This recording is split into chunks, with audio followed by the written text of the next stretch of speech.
نحمده ونصلي على رسوله الكريم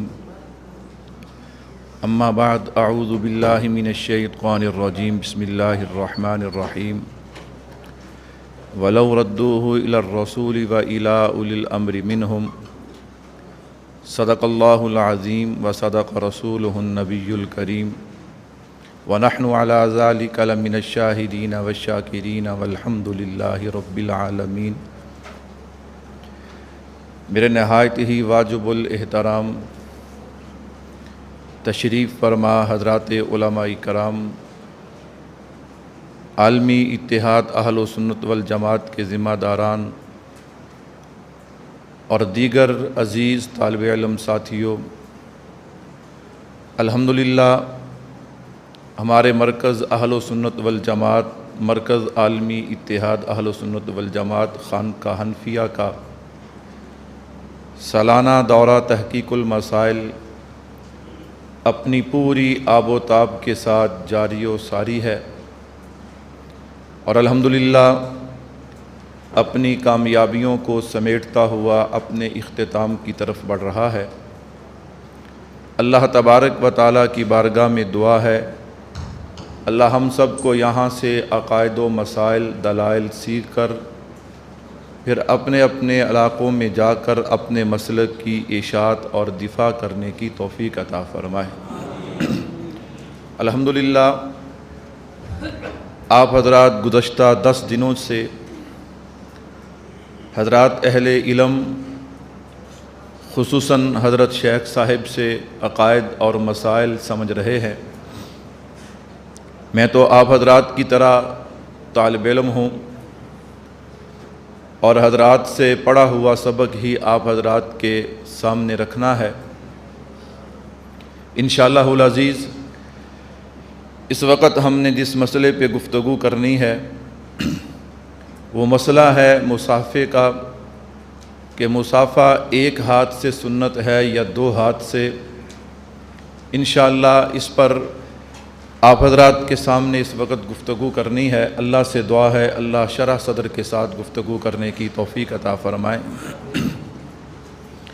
الحمدللہ اللہ رب العزت کا لاکھ لاکھ احسان ہے کہ اللہ نے مجھے اور آپ کو انسان بنایا۔ انسان تمام مخلوقات میں سے اشرف المخلوق ہے۔ پھر انسان کے بعد اللہ نے ہمیں مسلمان بنایا۔ کیوں؟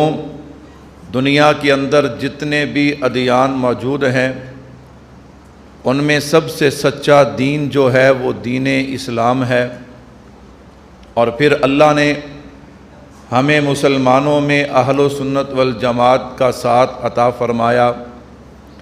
اللہ کے نبی نے فرمایا ہر امت میں میری امت میں 73 فرقے، لیکن ایک فرقہ جنتی حق پہ ہوگا، ما انا علیہ و اصحابی۔ تو اللہ کا شکر، اللہ نے ہمیں اہل و سنت والجماعت بنایا، اور پھر امام اعظم امام ابو حنیفہ رحمۃ اللہ علیہ کی تقلید کی بھی توفیق عطا فرمائی۔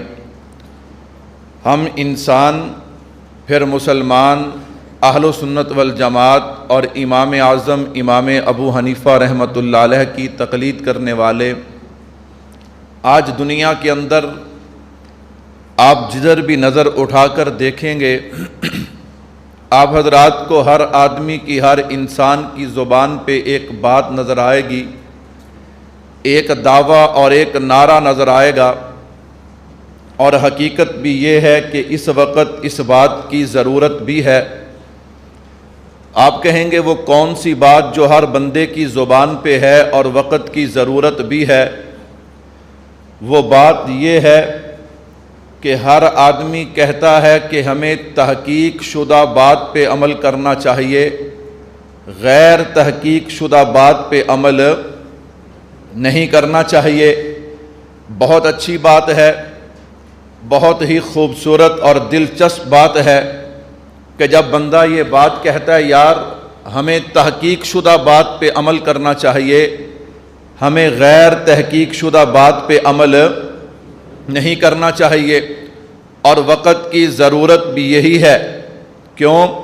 اگر ہم غیر تحقیق شدہ باتوں پہ عمل کریں گے پھر دین کے اندر ایسی چیزیں داخل ہوں گی کہ جن کا دین سے کوئی واسطہ اور تعلق نہیں، اور اللہ کے نبی صلی اللہ علیہ وسلم کا فرمان بھی ہے کہ نفاق کی علامتوں میں سے ایک علامت یہ بھی ہے کہ بندہ بغیر تحقیق کے کسی بات پہ عمل کرے۔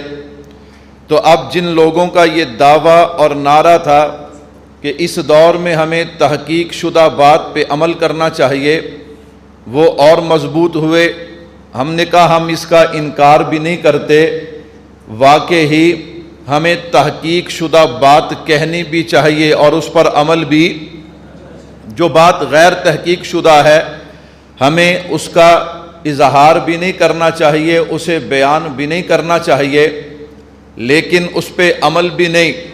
یہاں تک تو بات بہت خوبصورت ہے، اور یہی وہ دعویٰ اور نعرہ ہے جسے لگا کر لوگوں کو پھنسایا جاتا ہے، اور پھر اپنی جو ان کی دل کی بات ہے، اپنی جو تحقیق ہے، اس میں لوگوں کو ڈال دیا جاتا ہے۔ ہم نے کہا یہاں تک بات ٹھیک ہے، لیکن یہ تو بتاؤ آخر شریعت نے تحقیق کا حق دیا کسے؟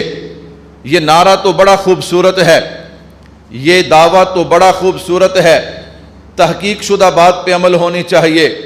بعض دفعہ ہمارے ہاں یوں ہوتا ہے، عام حالات کے اندر آپ درسگاہ اور مدرسے کے ماحول سے باہر نکلیں، جب آپ کا عوام سے واسطہ پڑے گا وہاں آپ کو یہی منظر نظر آئے گا کہ یہ لوگ تحقیق والی بات پہ عمل نہیں کرتے، ہم تو تحقیق والے لوگ ہیں۔ ہم نے کہا جناب اتنا تو بتائیے آخر تحقیق کا حق کسے ہے؟ ہر بندہ اٹھ کر تحقیق کرے یہ دنیا کا اصول نہیں، ہر دنیا کا فن، اس فن کے کچھ نہ کچھ لوگ ماہر ہوتے ہیں، اور جب ضرورت پڑے وہی ماہر لوگ اس فن کے حوالے سے تحقیق بھی کرتے ہیں۔ تو شریعت نے، قرآن کریم نے تحقیق کا حق کسے دیا؟ ہم اس بات سے بھاگتے نہیں، ہم اس سے آنکھیں نہیں چراتے، ہم اس کا انکار نہیں کرتے کہ تحقیق شدہ بات پہ عمل نہ کرو، تحقیق والی بات کا اعلان نہ کرو، لیکن آخر تحقیق کا حق اللہ نے دیا کسے؟ سورہ نساء اللہ رب العزت منافقین کی علامتوں میں سے ایک علامت بیان کر رہے ہیں کہ جب ان کے پاس کوئی بات آتی ہے امن یا خوف کے حوالے سے، وہ اس پہ سوچتے نہیں، اسے پرکھتے نہیں، اس کی تحقیق نہیں کرتے، بلکہ اس کو پھیلانے کی کوشش کرتے ہیں۔ اور ان کا حق یہ تھا کہ وہ اس کو لوٹاتے، پیش کرتے، اس کی تحقیق کرواتے۔ کس سے تحقیق کرواتے؟ وَلَوْ رَدُّوهُ إِلَى الرَّسُولِ، نمبر ایک تحقیق کس سے کرواتے؟ اللہ کے رسول سے۔ وَإِلَىٰ أُولِي الْأَمْرِ، یا وہ تحقیق کراتے فقہاء سے، اولی الامر سے۔ تو اب قرآن کریم نے جو تحقیق کا حق دیا ہے وہ کتنی ہستیوں کو دیا ہے؟ دو کو۔ انشاءاللہ ہم مسئلہ جو ہم نے اس وقت پڑھنا ہے میں اس کو شروع کرتا ہوں، لیکن مختصر سی تمہید باندھ کے، اور آپ حضرات سے گزارش بھی کروں گا۔ ایک ہے فائل آپ حضرات یہاں تشریف لاتے، فائلیں آپ کو دے دی جاتی، آپ چلے جاتے۔ آپ کو جو 12 دن یہاں بٹھایا گیا، حضرات اہل علم اور خصوصاً حضرت شیخ صاحب آپ ان سے اسباق پڑھ رہے ہیں، یہ جو دلائل ہیں ان دلائل کو عوام کے سامنے پیش کیسے کرنا ہے یہ ہم نے سمجھنا ہے۔ یہ طریقہ کار ہمارے پاس دلائل بھی ہوتے ہیں لیکن چونکہ ہمیں فٹ نہیں کرنے آتے۔ ادھر کیا ہے؟ جلسہ سیرت کا ہے، بیان وہ اپنا نظریہ کر رہے ہیں۔ جلسہ عظمت قرآن کا ہے، ان کا خطیب اپنا عقیدہ بیان کر رہا ہے۔ انسان سوچتا ہے یار ہمارے ہاں بھی علماء گفتگو کرتے ہیں، لیکن سیرت کا عنوان ہے، پورے جناب جلسے میں، پوری تقریر میں عقیدے نظریے کی بات نہیں، بس آپ صلی اللہ علیہ وسلم کی عظمت سنائی اور بات ختم کر دی، صحابہ کی عظمت سنائی، قرآن کریم کی عظمت سنائی اور بات ختم کر دی۔ وجہ کیا ہے؟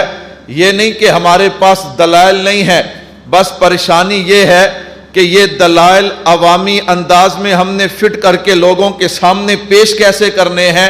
آپ حضرات یہاں جو وقت گزار رہے ہیں، میں تو طالب علم، میں نے شروع میں کہا، اور اس میں کوئی ایسی بھی نہیں کہ میں کسر نفسی کر رہا ہوں، واقعی میں تو طالب علم ہوں۔ آپ اہل علم کو دیکھیں کہ وہ دلائل آپ حضرات کے سامنے کیسے پیش کرتے ہیں۔ تو میرے بھائیو توجہ کرنا، جب قرآن کریم نے حق دیا دو ہستیوں کو، نمبر 1 رسول، نمبر 2 فقہا، اب یہ دو ہستیاں ہیں کہ جن کو اللہ نے حق دیا اجتہاد کا کہ اگر کوئی مسئلہ پیش آئے ان کے سامنے تم پیش کرو۔ اب ہم نے دیکھا وہ نعرہ، وہ دعویٰ تو بہت اچھا تھا کہ تحقیق شدہ بات پہ عمل کرنا چاہیے، غیر تحقیق شدہ بات پہ عمل نہیں کرنا چاہیے۔ اب جب ہم نے ان سے پوچھا تحقیق کا حق کن کو ہے، ایک اللہ کے رسول اور ایک فقہا کو۔ اب دنیا کے اندر دو فرقے آپ کو نظر آئیں گے، ایک فرقہ وہ ہے جس نے اللہ کے رسول سے یہ حق چھیننے کی کوشش کی ہے، وہ میدان میں اترے اور انہوں نے اعلان کیا، انہوں نے کہا کیا ضرورت ہے رسول کی باتوں کو نعوذ باللہ لینے اور سمجھنے کی، کیا ضرورت ہے، ہمیں اللہ کا قرآن ہی کافی ہے۔ اور قرآن کی شان یہ ہے وَلَقَدْ يَسَّرْنَا الْقُرْآنَ لِلذِّكْرِ فَهَلْ مِن مُدَّكِرٍ، یہ قرآن آسان ہے، یہ کوئی مشکل چیز تو نہیں، خود اللہ اعلان کر رہے ہیں۔ اور دوسرا انہوں نے کہا دیکھو بھائی، دنیا کے اندر عربی زبان بولی جاتی ہے، عربی گرامر بھی موجود ہے، عربی زبان بھی موجود ہے، اور ہمارے پاس دماغ بھی موجود ہے، قرآن آسان ہے، عربی زبان بھی ہے، عربی گرامر بھی ہے، تو ہم اپنے دماغ اپنی عقل سے قرآن کریم کو سمجھیں گے۔ اور پھر ایک اور عذر پیش کیا، دیکھو وہ خالق ہیں اور آپ مخلوق ہیں، دیکھو اللہ رب العزت کھانے پینے سے پاک ہیں، اللہ کے نبی کھاتے اور پیتے بھی ہیں، اللہ سونے سے پاک ہیں، یہ سوتے بھی ہیں، بیوی بچوں سے پاک ہیں، آپ کے بیوی بچے بھی ہیں۔ اور دیکھو اللہ ایک بات فرماتے ہیں، آگے نبی جو ہیں 20 باتیں فرماتے ہیں، تو کہا ان تمام باتوں کا ایک ہی حل ہے، ہمارے پاس قرآن بھی ہے، عقل بھی ہے، قرآن آسان ہے، عربی زبان عربی گرامر بھی ہے، اس لیے ہمیں نعوذ باللہ نبی سے قرآن سمجھنے کی ضرورت نہیں، ہم قرآن خود سمجھیں گے۔ یہ پہلا فرقہ ہے کہ جس نے نبی سے یہ اجتہاد جو اللہ نے نبی کو شان دی ہے کہ جناب جب تمہیں کوئی مسئلہ پیش آئے وَلَوْ رَدُّوهُ إِلَى الرَّسُولِ، تو کس کی طرف لوٹاؤ؟ اللہ کے رسول کی طرف۔ انہوں نے یہ نعرہ لگا کے، یہ دعویٰ کر کے یہ حق رسول سے چھیننے کی کوشش کی ہے۔ ہم نے کہا بھائی تم بڑی عجیب بات کرتے ہو، تحقیق کے نام پہ یاد رکھو اگر صرف قرآن کریم ہی دے دینا کافی تھا تو پھر اعلان نبوت کے بعد حضور کا دنیا میں 23 سال رہنے کی ضرورت، یہ 23 سال رہنے کی ضرورت کیا تھی؟ ہم نے کہا 23 سال رہنے کی ضرورت نہیں۔ اور جناب والا تم یہ جو بات کہتے ہو قرآن کی ایک آیت اور حضور اپنی طرف سے نعوذ باللہ 20 باتیں کرتے ہیں، ہم نے کہا یہ بات تمہاری غلط ہے۔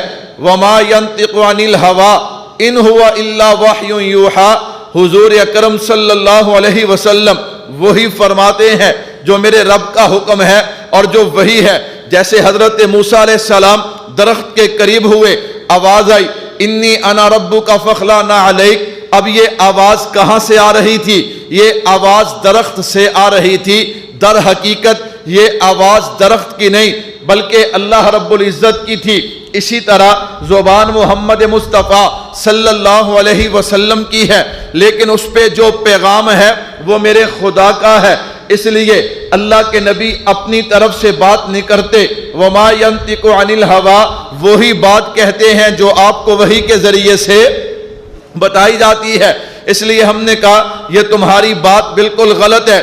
یہ پہلا فرقہ ہے کہ جنہوں نے قرآن کریم کا نام لیا، کہنے لگے یار قرآن حق نہیں ہے۔ ہم نے کہا قرآن حق ہے تو ہم قرآن کی بات کرتے ہیں، پھر ہم حق نہیں۔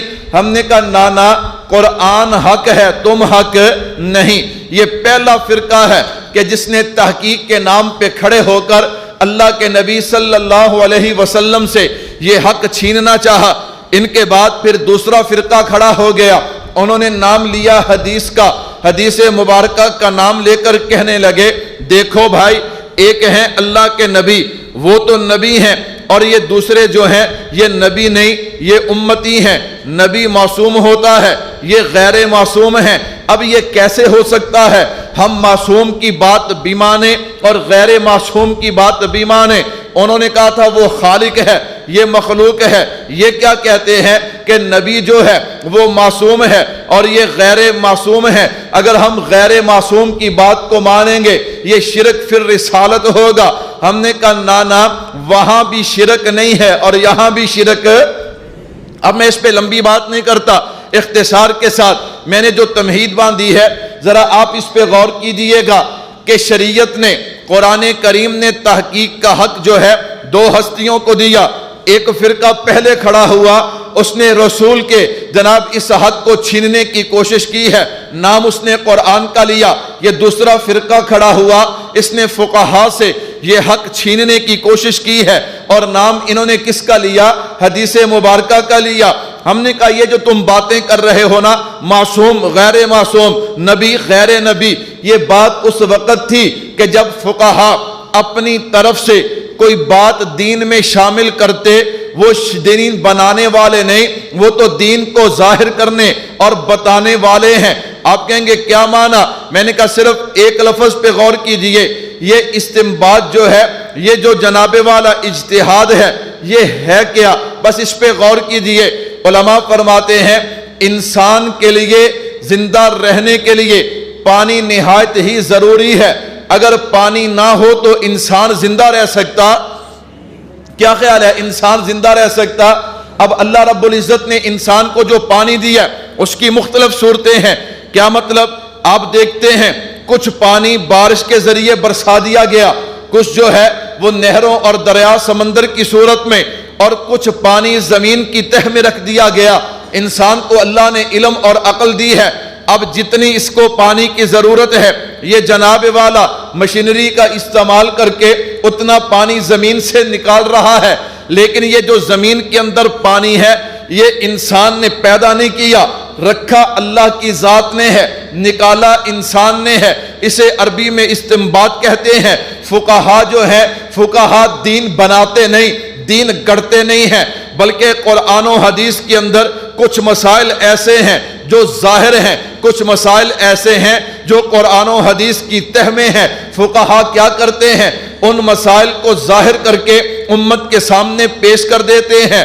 تم معصوم غیر معصوم، نبی غیر نبی کی بات تو تب کرتے نا اگر فقہا اپنی طرف سے کوئی بات بناتے، اپنی طرف سے کوئی بات بنا کر پیش کرتے، وہ جو بات، وہ جو مسائل اور عقائد قرآن و حدیث کی تہ میں چھپے ہوئے ہیں ان کو نکال کر امت کے سامنے پیش کر دیتے ہیں۔ تو میں نے مختصر وقت میں بات یہ عرض کی ہے کہ آج دنیا کے اندر یہ جو نعرہ لگا کے لوگوں کے عقائد کو لوٹا جا رہا ہے، وہ نعرہ کیا ہے؟ تحقیق شدہ بات کرنی چاہیے، تحقیق شدہ بات پہ عمل کرنا چاہیے۔ یہاں تک تو نعرہ، یہاں تک تو دعویٰ بڑا خوبصورت ہے، اور اسی دعوے کو دیکھ کر، اسی نعرے کو دیکھ کر بہت سارے لوگ ان کی طرف چل پڑتے ہیں۔ لیکن آخر یہ اللہ نے حق کسے دیا؟ تحقیق کا، استنباط کا، اجتہاد کا حق اللہ نے کسے دیا؟ میں نے عرض کیا دو ہستیاں، نمبر ایک اللہ کے رسول، نمبر دو فقہا۔ ایک اٹھا، اس نے قرآن کا نام لے کے نبی سے یہ اختیار چھیننے کی کوشش کی ہے، دوسرا اٹھا، اس نے حدیث کا نام لے کے فقہا سے یہ جناب حق چھیننے کی کوشش کی ہے۔ لیکن الحمدللہ دونوں کامیاب نہیں ہوئے۔ اب یہ جناب والا ادھر تو ان کا یہ کوشش ہے کسی طریقے سے یہ حق چھین لیا جائے، اور ادھر تحقیق کے نام پہ اب لگے یہ اپنی تحقیق پیش کرنے اور لگے لوگوں کے عقائد و نظریات کو خراب کرنے، لوگوں کو گمراہ کرنے، اور خود نبی اور فقہا کا انکار کر کے اب لوگوں کو دعوت دینے لگے، آؤ ہماری تحقیق پہ عمل کرو۔ ہم نے جو بات پیش کی ہے، اللہ اکبر، ان کی تحقیق کیسی ہے آپ حضرات اہل علم سے سنتے ہیں۔ میں صرف دو مثالیں، یہ جو فقہا اور رسول سے تحقیق کا حق چھین رہے ہیں، استنباط کا حق چھین رہے ہیں، ان کی تحقیق کیسی ہے، اس میں صرف 2 باتیں آپ حضرات کے گوش گزار کرتا ہوں۔ پہلی، حجت اللہ فی الارض حضرت مولانا محمد امین صفدر اکاڑوی، سب کہہ دیجئے رحمت اللہ علیہ۔ حضرت کے حوالے سے آپ نے سنا بھی ہوگا، پڑھا بھی ہوگا۔ حضرت ایک جگہ تشریف فرما تھے اور ساتھ ہی ایک جلسہ ہو رہا تھا، وہاں پہ یہ تحقیق والے بھائی تشریف فرما تھے۔ اب وہاں پہ تقریر ہو رہی ہے، حضرت کو بھی پتا چلا، حضرت نے ایک نوجوان کو چٹ لکھ کر دی، جاؤ ان سے پوچھ کے آؤ بھینس حلال ہے یا حرام، بھینس کیا ہے، حلال ہے یا حرام، جاؤ ان سے پوچھ کے آؤ۔ اب نوجوان چلا گیا، کوئی قرآن کی آیت پڑھنا، کوئی حدیث مبارکہ پڑھنا، جو تمہارا دعویٰ ہے، جا کر چٹ پیش کی ہے۔ اسے تو پسینے آنے شروع ہو گئے، اس نے چٹ ایک طرف رکھ دی، نوجوان کھڑا ہو گیا، اس نے کہا جی ایسے نہ کریں، آپ تو تحقیق والے لوگ ہیں، آپ کون ہیں؟ یہ بہشتی زیور، یہ جناب والا، یہ ہدایہ، یہ تانے تو ہمیں ملتے ہیں نا، آپ تو تحقیق والے لوگ ہیں، ذرا پڑھیے قرآن کریم کی آیت حدیث مبارکہ، مجھے مسئلہ بتائیے۔ اس نے کہا سپیکر بند کرو۔ کیا بند کرو؟ آج کل تو پابندی ہے نا، صرف نیچے والے سپیکر چلتے ہیں، اس وقت اوپر والے بھی چلتے تھے۔ اس نے کہا اوپر والے بند کرو۔ بند کروا کے اس نے کہا یاد رکھو، یہ بھینس جو حلال ہے نہ قرآن سے ہے نہ حدیث سے ہے، بلکہ قیاس سے ہے۔ کس سے ہے؟ اس نے کہا بڑے ظالم ہو، ہمیں تانے دیتے ہو قیاس کے اور خود کہتے ہو بھینس جو ہے وہ قیاس سے ثابت ہے۔ دوسرا مولوی، اس نے کہا نہیں، اسے پوری تحقیق نہیں، اسے پوری تحقیق نہیں۔ جیسے آج کل ان کے حالات ہیں، ایک مسئلے پہ کئی کی باتیں، پہلے کی تحقیق ادھوری، میری پوری۔ دوسرا کھڑا ہوا، اس نے کہا اصول موجود ہے۔ اللہ اکبر، کیا اصول ہے؟ اس نے کہا جو جانور اپنی داڑھ اور پنجے سے شکار کرتا ہے وہ حرام ہے، اور جو نہیں کرتا وہ حلال ہے، اس لیے بھینس جو ہے وہ حلال ہے۔ اس نے بڑا مہرکا مارا، وہ بندہ کہنے لگا، وہ نوجوان کہنے لگا یہ جو گدھا ہے گدھا، وہ بھی داڑھ سے شکار نہیں کرتا، پنجے سے شکار نہیں کرتا، پھر گدھے کو بھی حلال کہہ دیجئے۔ دوسرا مولوی، اس کی تحقیق بھی ختم ہو گئی، یہ بھی مس اور فیل ہو گیا۔ یہ بیٹھا، تیسرا کھڑا ہوا، اس نے کہا حدیث مبارکہ میں ہے جنگلی گدھا جو ہے وہ حلال ہے۔ جنگلی گدھا کیا ہے؟ وہ حلال ہے۔ اب عوام بول پڑی، مولوی صاحب جان دے ہو سویرے لوگوں نے کہنا ہے ایک گدھے کھان والی قوم ہے، ایک گدھے کھان والی قوم ہے۔ اس لیے مولوی صاحب اگر کوئی بھینس پہ دلیل ہے تو پیش کر دو، کیوں مرواتے ہو؟ سارا جہان سن رہا ہے، اوپر کا سپیکر چل رہا ہے، اگر کوئی بھینس پہ دلیل ہے تو پیش کر دو، وگرنہ ہمیں گدھا کھانے والی قوم ثابت نہ کرو۔ یہ ان کی تحقیق ہے۔ جو لوگ تحقیق کی بات کر رہے ہیں، آپ حضرات سمجھ تو گئے ہوں گے ماشاءاللہ، ہاں بڑے سمجھدار ہیں ماشاءاللہ، سمجھ تو آپ گئے ہوں گے۔ خیر میرے بھائی توجہ کرنا، ان کی تحقیق کیسی ہوتی ہے؟ دعویٰ تو بہت اچھا، اونچی دکان پھیکا پکوان، تحقیق شدہ بات پہ عمل کرنی چاہیے۔ اللہ اکبر، مولانا روم رحمت اللہ علیہ نے ایک حکایت لکھی ہے انہی جناب والا تحقیق شدہ لوگوں کے حوالے سے۔ ایک آدمی تھا وہ اپنے کانوں سے بہرا، اپنے کانوں سے کیا تھا؟ بہرا تھا۔ اللہ اکبر، کانوں سے بیچارے کو سنتا نہیں تھا۔ اللہ اکبر، اس کا ایک دوست تھا بیمار ہو گیا۔ جب یہ بیمار ہوا تو اس نے کہا یار تیمارداری کرنا سنت ہے۔ تیمارداری کرنا کیا ہے سی ڈورا، جنہوں پنجابی کے نا ڈورا سندا کچھ نہیں۔ اس نے کہا یار میں چلا تو جاؤں، میں اسے جو بات پوچھوں گا وہ جواب دے گا، میری بات تو اسے سمجھ آئے گی، اس کی بات میں سنوں گا، اب کیا کروں؟ لگا تحقیق کرنے۔ کیا کرنے لگا؟ تحقیق کرنے لگا۔ اس نے کہا یار یہی ہوگا نا، میں جا کر سلام کروں گا، وہ سلام کا جواب دے گا، میں پوچھوں گا طبیعت کیسی ہے، وہ کہے گا الحمدللہ، پھر میں پوچھوں گا دوا کون سی چل رہی ہے، وہ کسی دوائی کا نام لے گا، میں کہوں گا ماشاءاللہ بہت اچھی ہے، پھر پوچھوں گا حکیم ڈاکٹر کون سا ہے، وہ کہے گا فلاں ہے، میں کہوں گا سبحان اللہ بڑا اچھا ہے، جو بھی اس کے پاس جائے اسے شفا ملتی ہے، بس ملاقات ہوگی ثواب مل جائے گا۔ اللہ اکبر، تحقیق کر کے چل پڑا، تحقیق کر کے اپنے ذہن میں خاکہ لے کے چل پڑا۔ اب جناب والا یہ تو مطمئن ہے کہ میں بڑا کام کرنے جا رہا ہوں، جا کر سلام کیا، اس نے جواب دیا، حال کیسا؟ وہ بیچارہ تھکا بیٹھا تھا بیماری سے۔ اس نے کہا مر رہا ہوں۔ کیا کہا؟ مر رہا ہوں۔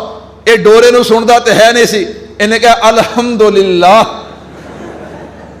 اس نے کہا الحمدللہ۔ یہ تحقیق اس نے تو طے کیا تھا نا، طے کر کے چلا تھا۔ کہتا ہے الحمدللہ، اس کے تیور بدلے میں تیرے گھر سے کھاتا ہوں جو الحمدللہ کہہ رہا ہے۔ اس نے کہا چلو ایک سوال تو ہو گیا، دوسرا سوال، اچھا دوا کون سی چل رہی ہے؟ اس نے کہا زہر پی رہا ہوں۔ کہنے لگا سبحان اللہ، اس میں تو بڑی برکات ہیں، اس دوا میں تو بڑی برکتیں ہیں، صحت ہی صحت، شفا ہی شفا۔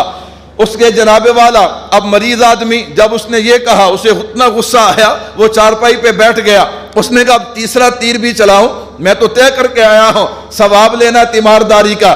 اس نے کہا حکیم کون سا، کس سے علاج چل رہا ہے؟ اس نے کہا اسرائیل سے۔ کس سے؟ اس نے کہا ماشاءاللہ، جہاں اسرائیل جہاں یہ حکیم آتا ہے اپنے ساتھ 70 برکتیں لے کے آتا ہے۔ کتنی برکتیں لے کے آتا ہے؟ 70 برکتیں۔ اس نے پکڑ کے مارنا شروع کر دیا۔ اب وہاں سے نکلا، توجہ کرنا، وہاں سے نکلا، سوچا یار میں تو ثواب لینے گیا تھا، تیمارداری کرنے گیا تھا، یہ جوتے بھی کھائے اور کئی سال کی دوستی بھی چلی گئی۔ اللہ اکبر، یہ جو رسول اور فقہا سے اجتہاد کا حق چھیننے کی کوشش کر رہے ہیں اور اپنی تحقیق پیش کر رہے ہیں، کل قیامت والے دن جب ان کو فرشتے جوتے ماریں گے اور انشاءاللہ اللہ کے نبی اور فقہا کی تحقیق کو ماننے والے جب جناب والا جنت جا رہے ہوں گے، جب انہیں قرآن پڑھنے پہ، نماز پڑھنے پہ، روزہ حج زکوٰۃ تمام عقائد و مسائل پہ جب ان کو ثواب مل رہا ہوگا، کہیں گے یہ بھی یار تحقیق تو ہم نے بھی کی تھی، قرآن تو ہم بھی پڑھ رہے تھے، ہم نماز تو ہم بھی پڑھتے تھے، لیکن انہیں اجل مل رہا ہے، ہمیں جوتے مل رہے ہیں۔ ہم نے کہا تمہاری تحقیق ویسے تھی جیسے اس بہرے کے تھی۔ تو بھائی یہ جو تحقیق کے نام پہ امت سے بلا وجہ اختلاف کر رہے ہیں، آپ حضرات توجہ کرنا، میں نے شروع میں عرض کیا ہر بندے کا اپنا اپنا مزاج۔ الحمدللہ ہم اپنے شیخ کو، اور اللہ نے آپ حضرات نے دیکھا ہے، میں یہ نہیں کہتا کہ دنیا میں اور لوگ نہیں ہوں گے، لیکن جو فن مشکل سے مشکل عقیدہ، مشکل سے مشکل مسئلہ کیسے آسان الفاظ میں عوام کے ذہن میں حضرت شیخ صاحب ڈالتے ہیں، میں نے کہا کوئی عالم مجلس میں بیٹھا ہو وہ بھی واہ واہ کر اٹھتا ہے، اگر کوئی جاہل سے جاہل بندہ بھی ہو وہ یہ شکوہ نہیں کرتا۔ یہ باتیں پہلے تھی، لوگ کہتے تھے یار کسی مناظر کی گفتگو سنیں گے، وہ عقیدے کی بات کرے گا، ہمیں سمجھ نہیں آئے گی۔ الحمدللہ میرے شیخ کی برکت سے جہاں اور بہت سارے فاصلے سمٹے ہیں وہاں یہ بات بھی ختم ہوئی ہے۔ اب لوگ شوق در شوق سے آتے ہیں کہ اگر حضرت استاد جی کی مجلس میں آئیں گے عقیدہ بھی سمجھ آئے گا، مسئلہ بھی سمجھ آئے گا اور فضائل بھی سمجھ آئیں گے۔ فائل آپ حضرات کے پاس ہے، دلائل آپ حضرات کے پاس ہے، بس ان کو فٹ کیسے کرنا ہے۔ اب آپ حضرات کے ذہن میں خاکہ آیا، اگر یہ تحقیق شدہ وہ ایک ہاتھ والا مصافہ تو نہیں، خنجر اور تلوار، آپ ان کو دیکھا کریں یوں ہاتھ گھما کے جیسے لاتے ہیں نا، پھر انسان دیکھتا ہے یار یہ مصافہ کرنے آیا ہے یا پھر مجھے جناب والا مارنے آیا ہے۔ ہمارے ہاں چونکہ ماموں کانجن میں ان کا مدرسہ ہے تو اکثر وہ راستے میں دیکھتے ہیں، کچھ پہچانتے، جو پہچانتے وہ تو زحمت نہیں کرتے، جو نہیں پہچانتے وہ داڑھی دیکھ کر، ٹوپی دیکھ کر پھر وہ جناب اپنا ہاتھ جو ہے پیش کرتے ہیں، اس لیے ان کا منظر میرے سامنے ہے۔ تو میرے بھائیو توجہ کرنا، ان لوگوں نے رسول اور فقہا کی جہاں جناب والا اجتہاد اور ان سے یہ حق چھیننے کی کوشش کی، اب اپنی تحقیق انہوں نے پیش کرنا شروع کی ہے۔ امت سے بہت سارے مسائل میں اختلاف کیا، ان مسائل میں سے ایک مسئلہ مصافہ کا بھی ہے کہ مصافہ ایک ہاتھ سے کرنا ہے یا دو ہاتھ سے کرنا ہے، اس میں بھی انہوں نے امت سے اختلاف کیا۔ آئیے ذرا اس مسئلے کو تھوڑا سا دیکھتے ہیں۔ سب سے پہلے اہل و سنت والجماعت کا اس حوالے سے موقف کیا ہے؟ ہمارا موقف ہے السنت فی المصافحۃ بکلتا یدیہ۔ کیا مطلب؟ ہم کہتے ہیں کہ دونوں ہاتھوں سے مصافحہ کرنا سنت ہے۔ کیا ہے؟ سنت ہے۔ دونوں ہاتھوں سے مصافحہ کرنا کیا ہے؟ سنت ہے۔ یہ ہمارا جناب والا اس مسئلے کے حوالے سے ہمارا نظریہ ہے، ہم کہتے سنت ہے، اور ان کے ہاں یہ کہتے نانا دو ہاتھ سے نہیں بلکہ ایک ہاتھ سے مصافحہ کرنا کیا ہے۔ اور میں آپ حضرات سے گزارش کروں، آپ حضرات ابھی مدرسے کے ماحول میں ہوں گے، جب آپ باہر نکلیں گے آپ کا ان سے واسطہ پڑے گا۔ حضرت اقاڑوی رحمت اللہ علیہ ایک بات فرمایا کرتے تھے کہ ان سے بات کرنے سے پہلے ایرا لگا لو، ایرا باندھ لو۔ کیا مطلب؟ وہ جو جناب والا میدان سجاتے ہیں نا، نشان لگاتے ہیں کہ اس سے باہر نہیں نکلنا. یہ جو دعوے کرتے ہیں نا، ان کا دعویٰ اور پھر جناب والا دعوے کے بعد یہ اپنے دعوے سے ان کو نکلنے نہ دو. اب دیکھنا، ہم کہتے ہیں کہ 2 ہاتھ سے مصافحہ سنت، ان کے ہاں کیا ہے؟ وہ کہتے ہیں نا 1 ہاتھ سے مصافحہ سنت ہے. اور جو لوگ 1 ہاتھ سے مصافحہ نہیں کرتے 2 سے کرتے ہیں، یہ ناواقف لوگ ہیں، انہیں علم نہیں ہے، انہیں حدیث مبارکہ کی سمجھ نہیں ہے. میں نے کہا یہ تو آگے جا کے پتہ چلے گا نا کہ سمجھ کسے ہے کسے نہیں. سب سے پہلے ہمارا دعویٰ اور موقف، ان کا موقف، ہم کہتے 2 ہاتھ سے مصافحہ سنت ہے، اور وہ کیا کہتے ہیں؟ 1 ہاتھ سے. اب چونکہ ہم نے یہاں پہ لفظ سنت استعمال کی ہے، ذرا آپ اس کو بھی سمجھنا، وقت مختصر، اب میں اس پہ لمبی بات نہیں کرتا.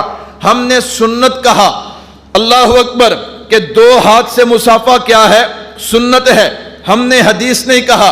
اس کی وجہ کیا ہے بھائیو؟ اس کی بہت ساری وجوہات، میں 2-4 وجہ آپ حضرات کے گوش گزار کرتا ہوں.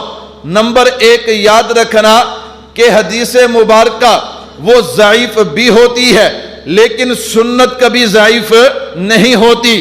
ہاں، حدیث مبارکہ ناسخ اور منسوخ، پہلی منسوخ بعد والی اس کی ناسخ بنتی ہے، لیکن سنت مبارکہ میں کبھی بھی ایسا نہیں ہوتا. اور یاد رکھیے گا، یہ ہو سکتا ہے کہ جناب والا جب آپ دیکھیں یہ حدیث مبارکہ پہلے دور کی، یہ بات والے دور کی، سنت میں ایسا نہیں ہوگا، یہ پہلے دور کی، بات والے دور کی. اور اللہ کے نبی صلی اللہ علیہ وسلم نے جو ترغیب دی ہے وہ بھی سنت مبارکہ کا دی ہے. النکاح من سنتی، یہ نہیں فرمایا النکاح من حدیثی، اور فرمایا جو ایسے وقت میں جب میری سنتیں دب رہی ہوں، مٹ رہی ہوں، جو ایک سنت کو زندہ کرے گا 100 شہیدوں کا ثواب ملے گا. یہ نہیں کہ ایک حدیث کو زندہ کرے گا. تو میرے بھائیو، اللہ کے نبی صلی اللہ علیہ وسلم جو ترغیب دے رہے ہیں وہ بھی سنت مبارکہ کی دے رہے ہیں. اس لیے ہم نے عرض کیا کہ مصافحہ 2 ہاتھ سے کرنا کیا ہے؟ سنت ہے. نمبر 2، آپ حضرات کے ذہن میں ہونا چاہیے کہ سنت کہتے کسے ہیں؟ سنت کسے کہتے ہیں؟ سنت وہ کام ہے، وَأَمَّا السُّنَّةُ فَهِيَ الطَّرِيقَةُ الْمَسْلُوكَةُ فِي الدِّينِ، کہ سنت اسے کہتے ہیں کہ وہ کام کہ جو دین کے اندر چل نکلا ہو، تسلسل کے ساتھ جاری ہو، اسے کیا کہتے ہیں؟ سنت کہتے ہیں. اب میں اس کی زیادہ تفصیلات میں نہیں جاتا کہ مسئلے کو فٹ کیسے کرنا ہے، بس میں مختصر سے اشارے کر کے اب اپنے مسئلے پہ دلائل شروع کرتا ہوں. اور ذہن میں رکھیے گا کہ جب ہمیں اس بات کا علم ہو گیا ہم نے سنت کیوں کہا اور سنت کسے کہتے ہیں، ایک بات ذہن میں اور بٹھائیے گا. اللہ اکبر، کیوں میں نے اس ترتیب سے دلائل آپ حضرات کے گوش گزار کرنے ہیں. میں اور آپ نے جس نبی کا کلمہ پڑھا ہے وہ آخری نبی ہیں، اب ان کے بعد کسی نبی نے نہیں آنا. اب امت کی قیامت تک رہنمائی کون کرے گا؟ اہل علم فرماتے ہیں 4 طرح کے طبقے جو ہیں وہ رہنمائی کریں گے. نمبر 1 خلفائے راشدین، نمبر 2 صحابہ کرام، نمبر 3 فقہا، نمبر 4 علماء. یہ 4 طرح کے طبقے جو ہیں یہ امت کی رہنمائی کریں گے. اس پہ دلائل کیا ہیں؟ وقت کو دیکھتے ہوئے میں اس بات کو سمیٹ لیتا ہوں، اس پہ میں دلائل عرض نہیں کرتا. یہ 4 طبقے رہنمائی کریں گے. اس کی دلیل کیا ہے؟ تو میں نے عرض کیا ہم نے سنت کہا، سنت کیوں کہا، سنت کی تعریف اور یہ 4 طبقے. آئیے ذرا اب ہم اپنے دلائل شروع کرتے ہیں. کیا شروع کرتے ہیں؟ ہم اپنے دلائل شروع کرتے ہیں کہ مصافحہ جو ہے وہ کتنے ہاتھ سے کرنا چاہیے. ہم نے دعویٰ کیا ہے کہ مصافحہ کتنے ہاتھ سے سنت ہے؟ 2 ہاتھ سے سنت ہے. بخاری شریف، امام بخاری رحمت اللہ علیہ نے اپنی کتاب کے اندر سب سے پہلے باب باندھا، باب المصافحہ. اس باب کو باندھ کر آپ نے اس بات کو ثابت کیا کہ مصافحہ کرنا سنت ہے. مصافحہ کرنا کیا ہے؟ مسنون ہے، سنت ہے. یہ پہلی بات آپ نے ثابت کر دی. اتنی بات کہنے کے بعد اگر امام بخاری رحمت اللہ علیہ خاموش ہو جاتے پھر احتمال ہو سکتا تھا مصافحہ 2 ہاتھ سے ہے یا 1 ہاتھ سے ہے، یہ احتمال باقی تھا. لیکن امام بخاری رحمت اللہ علیہ نے اس احتمال کو ختم کر دیا. آپ نے یہ پہلا باب باندھا، باندھنے کے بعد پھر امام بخاری رحمۃ اللہ علیہ حضرت عبداللہ ابن مسعود رضی اللہ تعالیٰ عنہ کا ارشاد نقل کرتے ہیں، علمنی النبی صلی اللہ علیہ وسلم التشہد وکفی بین کفیہ۔ کیا مطلب؟ حضرت عبداللہ ابن مسعود فرماتے ہیں کہ حضور نے مجھے تشہد سکھایا اس طرح کہ میرے ہاتھ کی ہتھیلی حضور کے دو ہاتھوں کے درمیان میں تھی۔ یہ پہلا باب باندھ کے امام بخاری رحمت اللہ علیہ نے آپ کا ارشاد نقل کر کے اتنی بات ثابت کر دی کہ مصافحہ مسنون ہے۔ کیا ہے؟ مسنون ہے۔ اس کے بعد امام بخاری نے یہیں پہ بات کو ختم نہیں کیا۔ میں نے عرض کیا اگر یہاں پہ بات ختم کر دیتے احتمال ہو سکتا تھا کہ بھائی مصافحہ ایک ہاتھ سے ہے یا دو ہاتھ سے۔ آپ نے اس کے بعد پھر دوسرا باب باندھا، باب الاخذ بالیدین۔ کیا مطلب؟ کہ مصافحے کے اندر دو ہاتھوں سے پکڑنے کا باب۔ اب دیکھیے یہ باب کون باندھ رہا ہے؟ امام بخاری رحمت اللہ علیہ۔ پہلے صرف مصافحہ کا باب باندھا، پھر باب الاخذ بالیدین کہ مصافحہ کرتے وقت دو ہاتھوں سے ہاتھوں کو کیا کرنا؟ پکڑنا، اپنے ہاتھوں سے جناب والا مصافحے کے دوران پکڑنا۔ اس باب کو لائے ہیں اور پھر حضرت عبداللہ ابن مسعود رضی اللہ تعالیٰ عنہ کی روایت کو دوبارہ اس میں نقل کیا اور نقل کر کے بتا دیا کہ مصافحہ جو ہے وہ دو ہاتھ سے سنت ہے۔ دو ہاتھ سے کیا ہے؟ سنت ہے۔ اس لیے تو امام بخاری رحمت اللہ علیہ دوبارہ حضرت عبداللہ ابن مسعود رضی اللہ تعالیٰ عنہ کی روایت کو لے کر آئے۔ تو میں نے کہا پہلے آپ نے صرف باب باندھا، باب باندھ کے آپ نے اس پہ جناب والا مسنون ثابت کر دیا، پھر باب الاخذ بالیدین باندھ کے اس بات کی طرف اشارہ کر دیا کہ مصافحہ دو ہاتھ سے ہے۔ جب ہم نے یہ روایت پیش کی اب آگے جو ان کو اپنی تحقیق پہ ناز ہے انہوں نے کہا نا یہ جو حدیث مبارکہ ہے، پہلا اعتراض یہ جو حدیث مبارکہ ہے اس سے دو ہاتھ کا مصافحہ ثابت نہیں ہوتا، اور جو لوگ ثابت کرنے کی کوشش کر رہے ہیں اللہ معاف فرمائے انہیں حدیث کا فہم نہیں ہے، وہ حدیث کو سمجھتے نہیں ہیں۔ توجہ کیجئے گا۔ اور جناب والا وہ کہتے ہیں یہ کوئی حدیث کی خدمت نہیں ہے بلکہ یہ تو حدیث مبارکہ کی توہین کر رہے ہیں۔ یہاں تک الفاظ کہہ دیے ان کے جناب والا مولوی صاحب حکیم محمد اسرائیل کہتا ہے دیکھو یہ کوئی حدیث کی خدمت نہیں بلکہ نعوذ باللہ حدیث کی توہین ہے۔ تو ہم اسے کہتے ہیں، ہم کہتے ہیں بابو جی اپنی توپیں چلانے سے پہلے دیکھ تو لو یہ توپوں کا رخ ہے کس طرف۔ یہ جو دو ہاتھ سے مصافحہ یہ ہم نے ثابت نہیں کیا بلکہ کس نے کیا ہے؟ امام بخاری رحمت اللہ علیہ نے۔ تو پھر مجھے کہنے دیجئے یہ جو کہا جا رہا ہے انہیں حدیث کی سمجھ نہیں ہے، حدیث کی فہم نہیں ہے، یہ حدیث سے دشمنی ہے، حدیث کی توہین ہے۔ تو گویا یہ لوگ ہم حنفیوں کو نہیں بلکہ امام بخاری رحمت اللہ علیہ کو کہہ رہے ہیں۔ اس لیے ہم کہا کرتے ہیں او بھائیو یہ قرآن کا نام ضرور لیتے ہیں، یہ حدیث کا نام ضرور لیتے ہیں، یہ مکہ مدینے والوں کا نام ضرور لیتے ہیں، یہ امام بخاری کا نام ضرور لیتے ہیں لیکن ان کو مانتے۔ تو اب یہاں پہ کیا کہہ دیا کہ انہیں حدیث کا فہم نہیں ہے، سمجھ نہیں ہے، یہ تو حدیث کی توہین کر رہے ہیں جنہوں نے اسے۔ تو ہم نے کہا بھائی ہم نے تو ثابت نہیں کیا، کس نے ثابت کیا؟ امام بخاری رحمت اللہ علیہ نے۔ پھر جناب والا فوراً کہنے لگے دیکھو تم یہ جو حدیث پیش کر رہے ہو اس میں حضرت عبداللہ ابن مسعود فرماتے میری ہتھیلی ایک۔ ہم نے کہا ہاں ان کی ہتھیلی ایک ہے لیکن حضور کے ہاتھ مبارک کتنے ہیں؟ دو ہیں۔ تو ہم نے نبی کی سنت کو دیکھنا ہے۔ پھر کہنے لگے جناب والا صحابی کا تو ایک ہاتھ ہے۔ ہم نے کہا نا جو بات تم ثابت کرنا چاہتے ہو یہ بات ادب کے خلاف ہے۔ یہ کیسے ہو سکتا ہے کہ حضور مصافحہ فرمائیں اور دو ہاتھ نکالیں اور ہوں صحابی حضرت عبداللہ ابن مسعود رضی اللہ تعالیٰ عنہ جیسے صحابی ہوں اور جناب والا وہ اپنا ایک ہاتھ نکالیں؟ یہ نہیں ہو سکتا۔ ہم نے کہا یہ تو حضرت عبداللہ ابن مسعود سمجھانا چاہتے ہیں یہ جو میری ہتھیلی ہے نا، یہ جو میرا ایک ہاتھ ہے یہ بڑا قسمت والا ہے۔ جب میں نے حضور سے مصافحہ کیا، جب آپ مصافحہ کرتے ہیں درمیان میں ہاتھ ایک آتا ہے، ایک ہاتھ باہر رہ جاتا ہے۔ اس نے کہا حضور کے دونوں ہاتھ اور درمیان میں میرا ایک ہاتھ، وہ تو اعزاز بتا رہے ہیں۔ کیوں؟ ہم نے کہا صحابہ حضور کا ادب کرتے تھے بے ادبی، اور جو نعوذ باللہ نہ صحابہ کا ادب کریں نہ جناب تابعین تبع تابعین کا ادب کریں، نہ اپنے علماء کا ادب کریں، ان کے بڑوں کی کوئی کتاب پیش کر دو اٹھا کے پھینکتے ہیں، نہ ہم نے ان کا کلمہ پڑھا ہے، ہم نے تو حضور کا کلمہ پڑھا ہے، اس لیے تم یہ سوچ سکتے ہو، ہم کبھی سوچ سکتے۔ تو میں نے کہا حضرت عبداللہ ابن مسعود رضی اللہ تعالیٰ عنہ آپ کی حدیث مبارکہ، آپ کے اس ارشاد کو نقل کر کے امام بخاری رحمت اللہ علیہ نے ثابت کر دیا کہ مصافحہ کتنے ہاتھ سے ہے؟ 2 ہاتھ سے ہے۔ الحمدللہ ہم اونچے اونچے دعوے نہیں کرتے، لیکن ہم امام بخاری کو بھی مانتے ہیں، دیگر محدثین اور فقہا کو بھی کیا کرتے ہیں؟ مانتے ہیں۔ جو کہ وقت ہو گیا، بس میں آخری بات کر کے اپنی بات کو ختم کرتا ہوں۔ میں نے کہا بھائیو فائل آپ حضرات کے پاس ہے، بس میں آخری گزارش کرنے لگا ہوں۔